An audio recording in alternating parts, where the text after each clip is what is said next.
Ish presidenti bullgar Rumen Radev ka dalë fitues i zgjedhjeve parlamentare në Bullgari, duke siguruar vendin e parë me 44.58% të votave, sipas rezultateve të pjesshme të publikuara nga autoritetet zgjedhore. Koalicioni i tij Bullgaria Progresive pritet të kontrollojë të paktën 132 nga 240 vendet në parlament, duke garantuar një shumicë të qartë për formimin e qeverisë së re.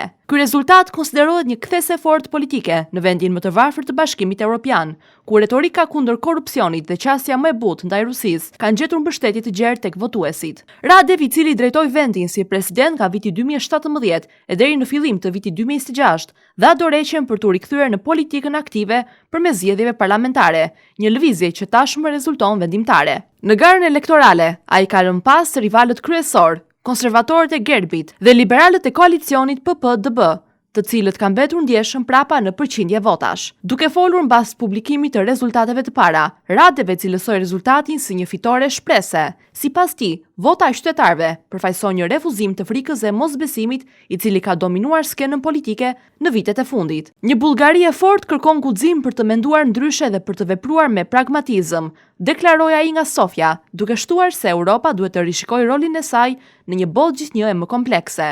Rezultatet përfundimtare pritet të konfirmojnë këtë epërsi, ndërsa vëmendja tashmë zhvendoset tek formimi i kabinetit dhe drejtimi që do të marrë politika bullgare në muajt në vijim.